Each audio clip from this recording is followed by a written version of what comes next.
Arkadaşlar videoma hoş geldiniz. Bu videomuzda basitçe SSL Panning olan bir uygulamanın SSL Panning'ini nasıl bypass edersiniz onu göstereceğim.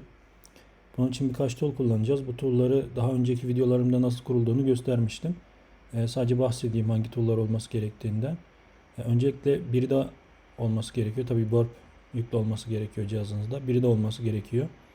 Bunun yanında mobil cihazınızda da root erişiminiz olması gerekiyor. Bunu ben daha öncesinde Magisk ile nasıl yapıldığını göstermiştim. Ayrıyeten mobil cihazınızda Frida olması gerekiyor. Bilgisayarınızda da Frida Tools olması gerekiyor. Bunları yaptıktan sonra Brida üzerinde ayarlarımızı yapacağız ve örnek bir uygulama üzerinden nasıl bypass edildiğini göreceğiz. Şimdi Brida'yı nasıl konfigüre ediyoruz onlara geçelim. Bunu da aslında daha öncesinde göstermiştim. Buraya Python yolunuzu yazıyorsunuz. Buraya eğer virtual environment kullanmak istiyorsanız onu tikleyebilirsiniz. Bizim Frida çalıştıracağımız, daha doğrusu Frida server'a ulaşacağımız makine telefonda olduğu için buradan USB seçiyoruz. Portuna dokunmanıza gerek yok. Bunlara dokunmanıza gerek yok. Frida Compile'da daha öncesinde nasıl bulup koyacağınızı göstermiştim. Buraya bir dosya belirtiyorsunuz. Buradan select folder dersiniz önce. Pencere geliyor. Buradan bir klasör oluşturup open dedikten sonra ben daha öncesinde demiştim. Open dedikten sonra create default JS files diyebilirsiniz. Bu Brida'nın kendi içerisinde gömülü olarak gelen JavaScript dosyalarını o dosyanın içerisine kaydediyor. Bu bizim bu işlemi yapmamız için ihtiyacımız olan bir şey.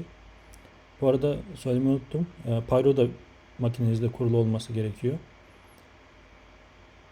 Pyro'da arka tarafta Brida'nın kullandığı bir kütüphane, Python kütüphanesi. Bunları hep videolarımızda göstermiştik daha önceki videolarımızda. Oradan izleyebilirsiniz.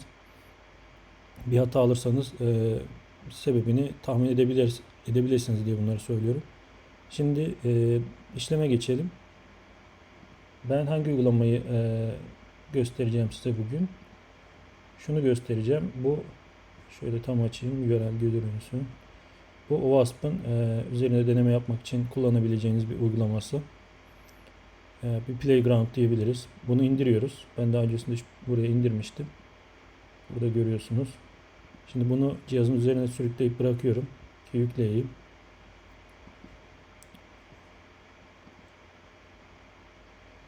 ADB install'la da yükleyebilirsiniz. Evet, cihazımıza yüklendi. Şimdi hangi uygulamayı hooklamak istediğimin bilgisini burada veriyorum. Uygulamanın paket ismine ihtiyacım var. Bunu nasıl buluyorum? Hemen terminale gidelim. Bunun için Frida PS komutundan faydalanacağız.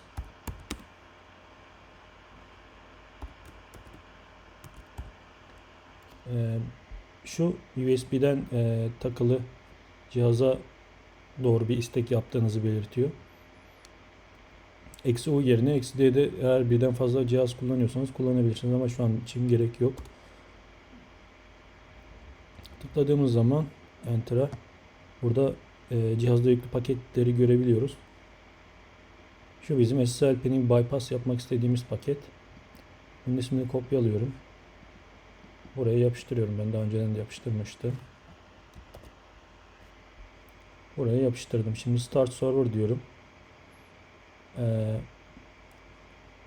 Şimdi SSL Panning'i bypasslamak için Brida'nın üzerinde kendi gelen by default bazı scriptleri var. Bunları da şuradan ayarlayabiliyorsunuz.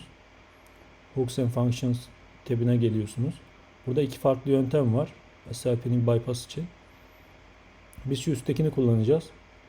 Bu arada Android için konuşuyorum. Biz bu üsttekini kullanacağız. Üsttekini kullanmadan önce bakınız burada bir bilgi vermiş. Diyor ki CA sertifikası olarak kendi sertifikanızı daha öncesinde şuradaki konuma atmanız gerekiyor diye.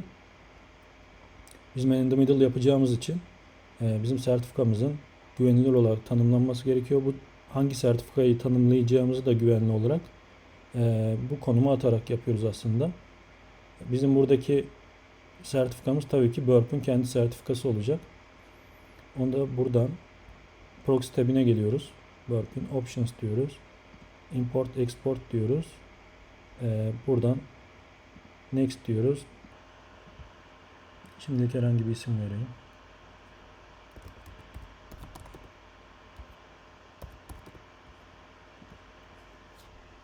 Evet, kaydediyorum o konuma.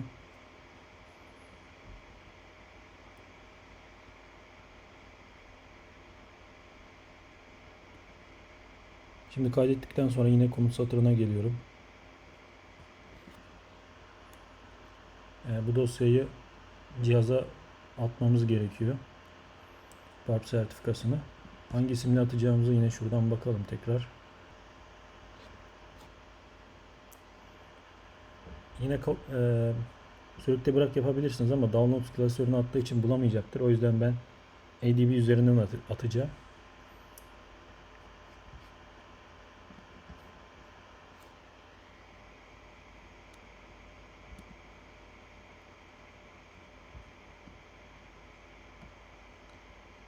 Evet, dosyayı kaydettiğimiz konuma geldik. Burası aynı zamanda Biridan'ın default scriptlerini de kaydettiğim yer. Benim Burp'ten oluşturduğum sertifika bu. Bunun ismini değiştirmemiz gerekiyor şuradaki gibi.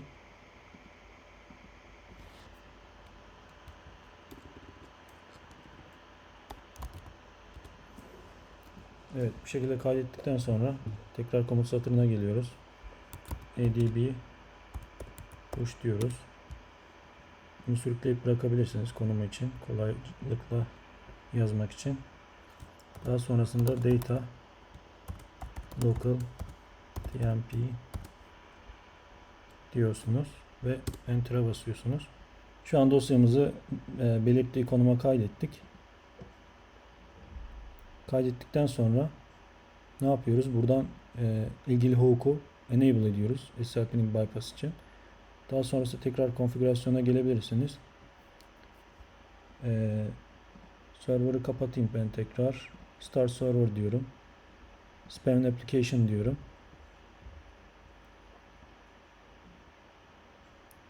Uygulamanın tekrar açılması gerekiyor. Evet, gördüğünüz gibi uygulamayı açtık. Şuradan Proxy tabine geliyorum. Bakalım istekleri görebilecek miyim?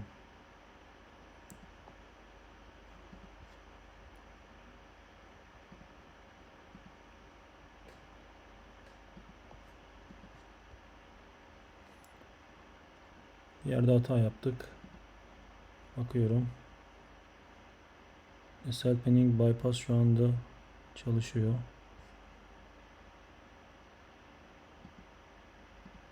Muhtemelen proxy ayarlarımızda bir bozukluk var. Evet. Burp ilgili portu dinlemiyor. Şu an onu da verelim.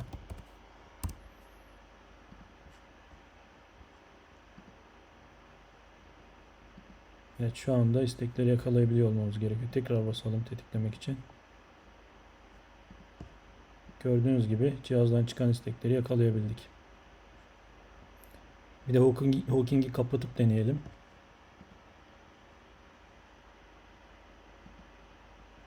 Evet, şu anda SSL kütüphanesini hooklamıyoruz. Daha doğrusu eklemedik sertifikamızı. Şurada alınan hataları birazdan göreceğiz. Şöyle gördüğünüz gibi burası. Hatta biraz sağa çekeyim.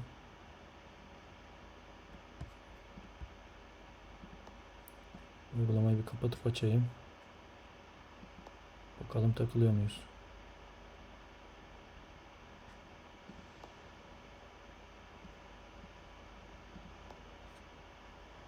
Evet, gördüğünüz gibi negotiation hatası aldık. Example.com için. Aslında SSL pinning olduğunu başta buradan anlayabilirdiniz. Negotiation hatasından uygulamanın iletişim kurmayı reddettiğini buradan anlayabilirsiniz. SSL pinning'den dolayı.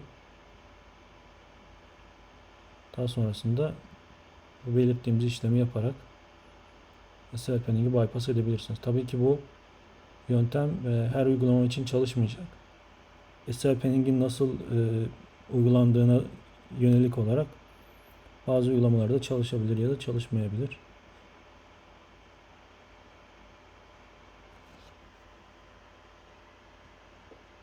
Ama birçok uygulamada ben çalıştığını gördüm yani. Özellikle uğraşılıp Java haricinde kütüphaneler kullanılmadıysa, ki çoğu durumda kullanılmıyor, bunları aşabildiğinizi göreceksiniz. Bu videomuz bu kadardı. İzlediğiniz için teşekkürler. Sizde karşılaştığınız bir problem olursa yorumlarda belirtebilirsiniz. Kolay gelsin.